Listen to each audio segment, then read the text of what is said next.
I want to thank all the agencies that we have that have responded to this. We have, of course, Grand Prairie Police Department, Mansfield Police Department, Mansfield Independent School District. We've got all types of federal agencies that are here, ATF, FBI, helping us in this situation. So anytime that you have an incident like this that comes out as an active shooter, particularly in a school, all of law enforcement really comes together and cooperates and makes sure that we have a unified effort to neutralize or to stop any type of threat, particularly in these schools and our children. So now I just want to kind of brief you and give you the facts as we know it. So about 9:15 this morning, we got a call that there was a shooting on the second floor of Timberview High School. Several other phone calls came in at the same time. I can tell you that there were 4 victims. One was minor injuries who refused treatment. 3 individuals were taken to the hospital. Currently, we have multiple agencies doing a methodical search at the school. We're trying to make sure that all our children are safe as they are in lockdown, and we're going to try to do an orderly fashion to bring them out of the school to ensure that they are brought to their parents. Okay?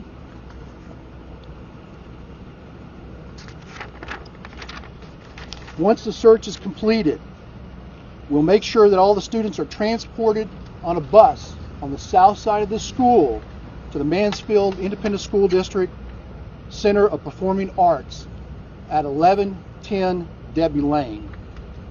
Prior to the students leaving the building in an orderly, controlled fashion, we've got police officers that will take photographs of their identification so we make sure that we've got all the students accounted for in an orderly fashion. Now, this incident, as tragic as it is, we take very serious in law enforcement. We do have a suspect who's identified. Okay? What we believe happened preliminary is that there was a fight between a student and another individual in a class, and a gun was used, and there are 4 victims. I'm here to identify a person of interest right now is Timothy George Simpkins. It's Simpkins. He is a black male, 18 years of age. We have a car that he is currently driving, or we believe is driving. It is a 2018 silver Dodge Charger. License plate P as in Paul, F as in Frank, Y as in Yankee, 6260. We currently have multiple agencies, including the U.S. Marshals Task Force, that is looking for this individual. Again, this is a collaborative effort between state, local, and federal agencies to bring this person to justice. So.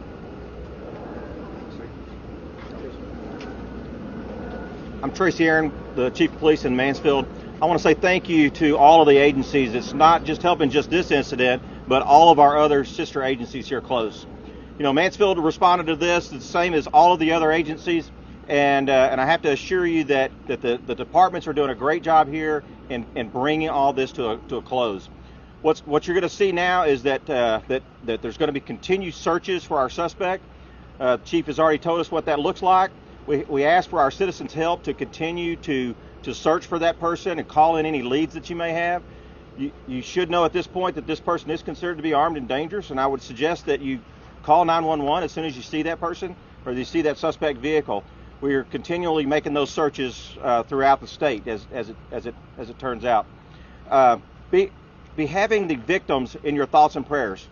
Please lift those folks up in your prayers. Some of those are already in surgery, so be thinking about those. Be thinking about our suspect and their family. We need to bring this to a safe resolution, and that's what our goal is. Thank y'all very much for being here, and thank you for your help. Thank you. Daniel Cesny, Grand Prairie Police Department.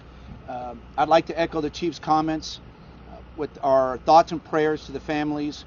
I want you to know that the Grand Prairie Police Department's role today is strictly in a support role. Although we believe the suspect is currently at large, you'll see the Grand Prairie SWAT team and the SWAT teams of our other agencies clearing the school to make sure there's no other additional dangers. The Grand Prairie Police Department is also actively involved in the search for the suspect, partnering with the United States Marshal Service and the Fugitive Task Force, and they are out as we speak looking for the suspect. As mentioned, this is a very large collaborative effort, and our goal is to make sure that all of the students here not just come out safe, but feel safe. So we're working toward that end as we speak. You should see very shortly a large contingent of students coming out orderly, loading onto the buses, and moving to the location already indicated. Our recommendation that parents go to that location that Chief Colby mentioned the address rather than coming to the school. Coming to the school here would just make things more difficult. So again, please go to the pickup location. Thank you very much. We'll take any questions, but again, I just want to reemphasize that this is not a random act of violence. This is not somebody attacking our schools. This is a student. We believe right now, preliminary, that it was a student that got into a fight and drew a weapon. Chief, do you know how he was able to get the weapon inside the school? I do not. We had 2 Mansfield Independent School District police officers that housed in this school. They were here and they were on scene immediately to render our safety to our students. Are there metal detectors at the school? I don't have that information. When you talk about the victims and being hospitalized, can you confirm, were they hospitalized with gunshot wounds? I can tell you that yes, that I believe 2 of the victims were received gunshot wounds. To the severity, I don't have that information right now. And were these teachers, students? We believe that 3 of the victims were students. 1 was an older person that may be a teacher. Was anyone pregnant? Excuse me? Was a pregnant person involved in this?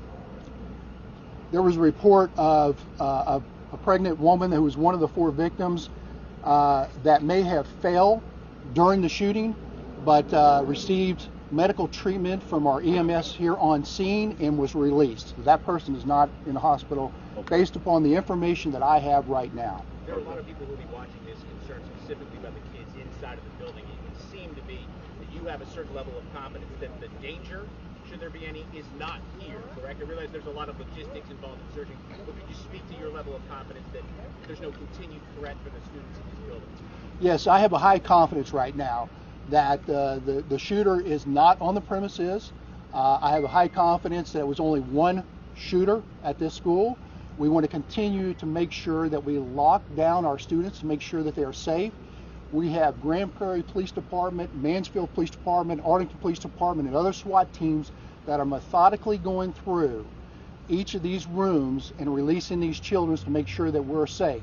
We want to make sure that we get identification from each of these students. We want to make sure that they don't have any weapons on them themselves. So it's just a customary practice that we will do to make sure that everybody's safe before we get them out on the buses. Chief Colby, you mentioned Mr. Simpkins, 18 years of age. He was in that classroom as a student fighting with someone else with that weapon. Is your understanding at this point? There was a video that I viewed, and he was in a classroom.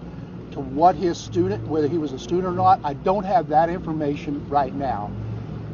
We are going to release his photograph after this press conference, and we are currently actively looking for him now. And was he able to escape the school because of the chaotic situation? I don't have those facts, but I do know that there's video. We're trying to review the video to where he came out. Based upon the preliminary information, he came out on the south side. There was a vehicle that was identified. I will tell you that one of the callers that called in immediately identified him as a suspect in this shooting. Do you know if anyone was able to render aid to those victims before EMS got on scene?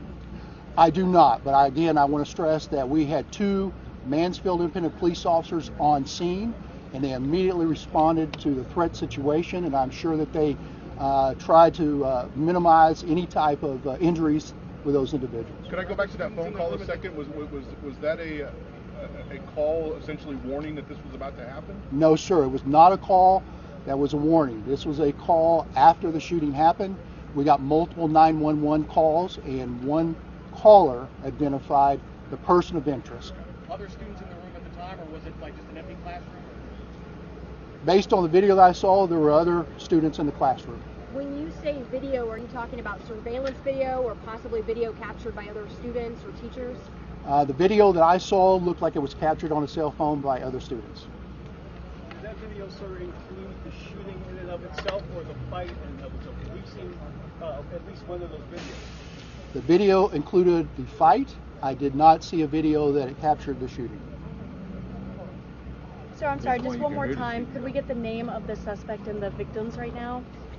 The victims I don't have. The suspect is on Twitter right now. Got you. And we'll release the photograph, the suspect here momentarily. If there's other video out there from students that shot video, would you want that video in hand?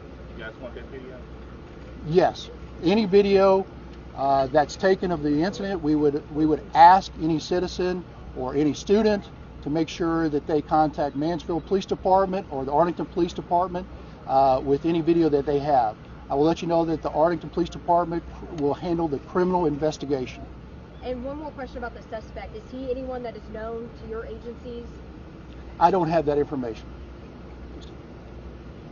Any more advice for the general public, since you said he's armed and dangerous for the public at large? Yeah, I would say if anybody comes across this individual, please do not make contact with him. If they identify the car, make sure that you call 911, have appropriate police response, and let us bring this situation to conclusion for the safety of the public. And again, our hearts go out to those who are injured today and all the students that went through a traumatic incident at this school. Do you know what kind of weapon it was? I do not know what type of weapon it was. Speaking again directly to the parents of students in the school who are no doubt watching with great interest about what's happening right now, could you speak as best you can directly to them? You said not to come to the school, they should come to this off-site location. Could you repeat that information and give some sense that no one could hold you to when they might be able to look their students in the eyes again? Yeah, we know that this is very traumatic for the parents right now. We know that they're worried about their children and their safety for their children. Right now, we believe that the scene is secure. We're just making sure that we can in an orderly, controlled fashion, make sure that we can identify all the students and make sure that we can account for everyone here. Then what we're going to do, hopefully within the next hour, don't hold me to it, for the next hour, we're going to orderly, controlled fashion bring them to buses right here on the south side.